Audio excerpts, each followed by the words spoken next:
সহস্র গুণ তার ফল লাভ হবে। আপনারা যারা জপমালায় জপ করেন,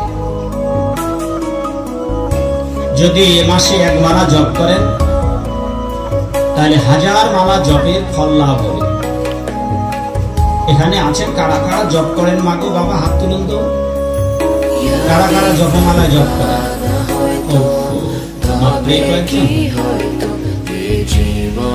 যারা জপকারী ভক্তবৃন্দ কি? যারা জপ করেন না তারা কি? তাদের জন্য আরেকবার, যারা জপ করেন না নিতাই গৌর প্রেমানন্দে।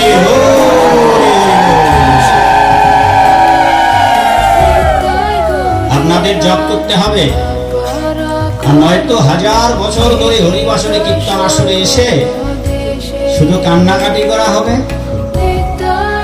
খিচুড়ি খাওয়া হবে, এলাকার চাঁদা কালেকশন করে লোকদেরকে প্রতি বছর এভাবে অনেক টাকা পয়সা কয়দিন চলবে এখানে হরিবাসর? যুগ যুগ ধরে এটা কততম চলতেছে বাবু? প্রথম হরিবাসর। যা ভালো হরিবাসরে ভাগবত আসর। তা আপনারা বট্টগজর কমপক্ষে 2 দিনের ভাগবত অনুষ্ঠানের আয়োজন রাখবেন। 3 দিন কীর্তন চললো, 2 দিন ভাগবত পাঠ। কারণ কীর্তনের আসরে আপনারা কিছু জানতে পারবেন না। কারণ কীর্তনের আসরে আপনাদের বলা হবে না সংসার জীবনে কি করা উচিত। কীর্তনের আসরে এক নাম অখণ্ড নাম চলবে। কীর্তনের আসরে জানতে পারবেন না সংসার জীবনে কিভাবে আপনারা ভক্তি ভাবনায় ভাবিত হয়ে ভগবানের ভক্ত হতে পারবেন। কীর্তনের আসরে এটা বলা হয় না যে যারা কীর্তনিয়া, এই যে আগামীকাল ভোরবেলা থেকে এখানে কীর্তন হবে নাকি? ক্ষমা করবেন যদি এখানে কীর্তনিয়া থেকে থাকে। এই কীর্তনিয়ার দলের বাংলাদেশে যত কীর্তনিয়ার দল আছে, একটা দল ভগবানের বিশুদ্ধ ভক্ত না। তারা ঠিক আপনাদের মতোই, তারা নেশা খায়, মাছ মাংস খায়। আপনারা যেমন হঠাৎ কিছু মানুষ সাধু হয়ে তিলকের ফোঁটা দিয়ে আইছেন, তারাও এরকম। তো লাভটা কি হয়? তারাও যেমন। অতএব যারা কীর্তনের আসরের আয়োজন করেন তারাও ভোগী, আর যারা কীর্তনের আসরে কেঁদে কেঁদে কীর্তন গায় তারাও ভোগী।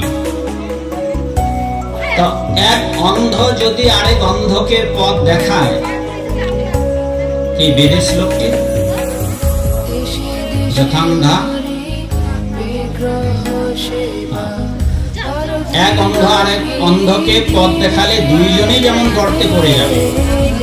এই হরিবাসর গুলাতে আজও বাংলার কোন মানুষ একটা কৃষ্ণ ভক্ত হয়নি।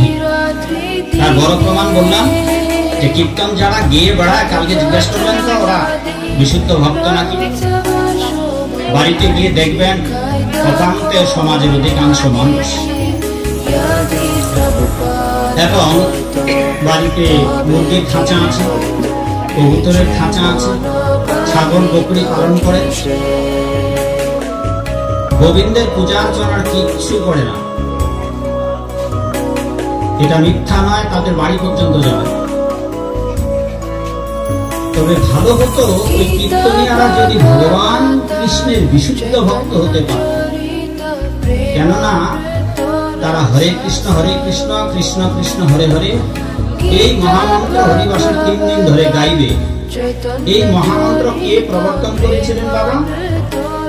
কে? এই কলিযুগের উদ্ধারের জন্য কে এই মহামন্ত্র এনেছিলেন? জানেন না? কে বাবা, কে এনেছিলেন? চৈতন্য মহাপ্রভু। এবার চৈতন্য মহাপ্রভু এনেছিলেন, আর সেই চৈতন্য মহাপ্রভুর আইন বাংলার কোন কীর্তনীয় দল পালন করেন না।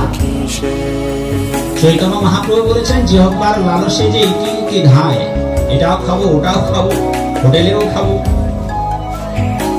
কৃষ্ণ উদর পরায়ণ কৃষ্ণ নাহি পায়। তারা ভগবান কৃষ্ণকে পাবেন। যাক, আজকে এই সূচনা লগ্নে আপনারা ভাগবতের অনুষ্ঠান রেখেছেন, সামনের দিনগুলোতে আপনারা দুদিন ধরে ভাগবতের অনুষ্ঠানের আয়োজন রাখবেন, কারণ একদিনে ভগবানের এত কথা বলা যাবে না। আর তদুপরি এখন প্রায় কি 10টা না, আপনাদের 8টায় শুরু করতে হবে ভাগবত। এতক্ষণে আমরা বিদায় নিতে পারতাম। 8টা শুরু করলে 2 ঘন্টা আলোচনা করলেই অনেক তত্ত্ব উপাত্ত জীবনে অনেক জানতে পারতেন। কিছুক্ষণের মধ্যে অনেকে ঘুমিয়ে পড়বেন, আর আমি খুব অসুস্থ,